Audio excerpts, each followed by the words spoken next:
There are careers that burn fast and careers that last.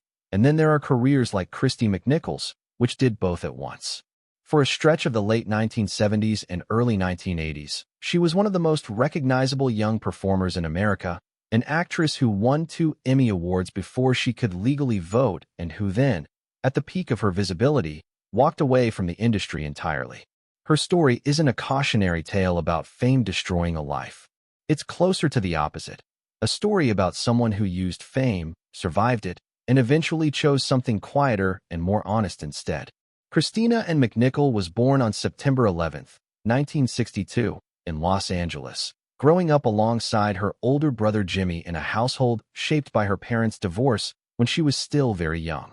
Their mother, Carolyn, raised the children largely on her own, and like many families adjacent to the entertainment industry without actually being wealthy from it. The McNichols found their way into show business less through ambition than through proximity and necessity. Christy began appearing in commercials as a young child, and it quickly became clear that she had something the camera responded to. She wasn't simply a cute kid reciting lines. Casting directors and producers noticed an emotional directness in her that was unusual for someone so young, an ability to convey feeling without visibly performing it. Her earliest television work included guest appearances on some of the biggest shows of the era, including Starsky and Hutch, The Bionic Woman, and The Love Boat.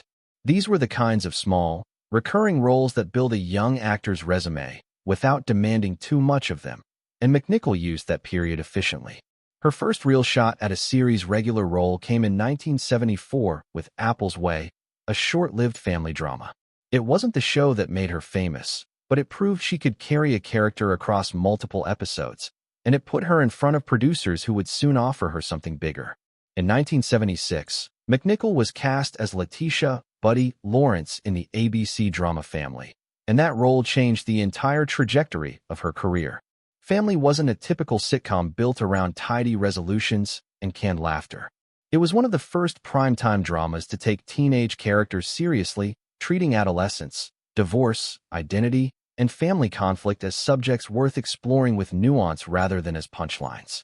Buddy Lawrence was the emotional center of that approach, a character who was allowed to be difficult, uncertain, and occasionally wrong, rather than an idealized version of what a teenage girl was supposed to be.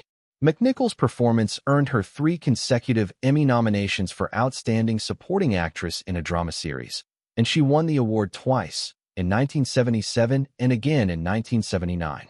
At the time, this was an extraordinary achievement for an actress still in her early teens, and it established her, almost overnight, as one of the most respected young performers working in American television. She wasn't just popular. She was taken seriously by an industry that rarely extended that kind of respect to child actors. That seriousness came with a cost that isn't always visible from the outside. Working steadily as a series regular as a young teenager meant McNichol's adolescence looked very different from that of her peers. Where most kids her age were navigating school, friendships, and the ordinary business of growing up, she was navigating call sheets, press appearances, and the expectations of a national audience. It's a familiar pattern among child performers of that era, an early, intense success that leaves very little room for anything else, and a body of professional experience that outpaces the emotional experience needed to process it. When Family ended its run in 1980, McNichol was only 18, but she had already spent roughly a decade working professionally. Rather than slowing down, her career accelerated. That same year, she starred alongside Tatum O'Neal in Little Darlings, a film about 2 teenage girls from very different backgrounds who make a wager about losing their virginity at summer camp. It was a film that took adolescent female friendship and sexuality seriously at a time when few mainstream films did, and McNichol's performance as Angel, a streetwise girl covering real vulnerability with bravado, was widely praised by critics. The film cemented her as a defining teenage screen presence of the era, someone audiences saw as authentic rather than manufactured. She followed Little Darlings with The Night the Lights Went Out in Georgia, alongside Dennis Quaid and Mark Hamill. And in 1981, she took on a more dramatically demanding role in Neil Simon's Only When I Laugh, playing the daughter of a recovering alcoholic actress played by Marsha Mason. That performance earned her a Golden Globe nomination and further critical acclaim. reinforcing the idea that she wasn't simply a teen idol coasting on likability, but a genuinely skilled actress capable of handling difficult material. From the outside, this run of films made her career look unstoppable. Multiple prestigious projects, critical respect, industry recognition, and genuine popularity with audiences all pointed toward a long, stable career. But the pace of that work, sustained since childhood without any real break, was also the kind of schedule that wears people down regardless of talent or success. Not every project in this period landed. The Pirate Movie, a musical parody released in 1982, was poorly received by critics, a reminder that even a performer with McNichol's track record wasn't immune to a box office and critical miss. By the mid-1980s, McNichol's public output slowed. She continued to work, including on the 1984 romantic drama, Just the Way You Are, filmed partly in the French Alps. But the frequency and visibility of her projects diminished compared to the early part of the decade.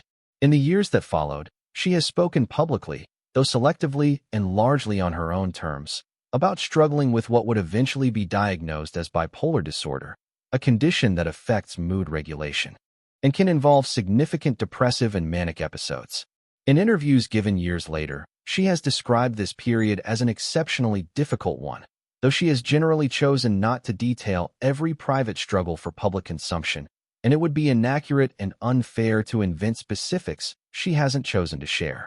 What is a matter of public record is that in 2001, McNichol spoke openly for the first time about having lived with bipolar disorder for years, describing it as something she had kept private during the height of her career because of how mental illness was regarded publicly at the time. Disclosures like this were far less common in Hollywood then than they are now, and coming forward carried real risk to how she might be perceived. Mental health advocates have since pointed to her willingness to speak about it as a meaningful moment, one that predated the more open conversations about mental health that later became common in the entertainment industry. McNichol's career during the family years wasn't limited to acting. Riding the wave of her popularity, she and her brother Jimmy recorded an album together in 1978, released on RCA Records, and put out a couple of singles from it, including a cover of He's So Fine. It wasn't the centerpiece of her career, but it reflected how thoroughly she had become a cross-platform teen star during that period, someone whose image extended well beyond a single television role into music, magazine covers, and talk show appearances. She also appeared in a Christmas television special with the Carpenters in 1977, singing alongside the duo, which gives some sense of how mainstream and family-friendly her public image was at the height of her fame.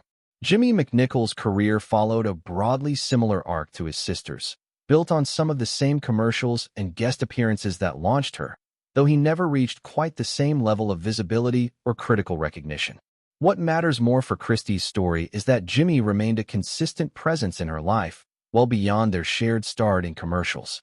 As her career slowed in the mid-1980s and she began dealing more visibly with the health struggles that would later be identified as bipolar disorder, her brother was one of the steady figures who stayed close to her, a detail that recurs in interviews and profiles about her life, even though she has not gone into extensive detail about that period herself.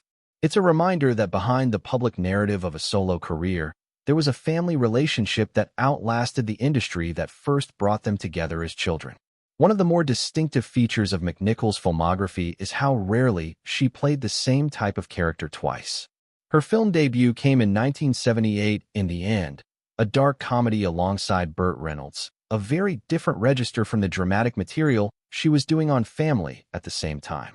She followed that with White Dog in 1982, a Samuel Fuller film dealing with racism through the story of a dog trained to attack black people, a project considered controversial enough that its American theatrical release was limited at the time.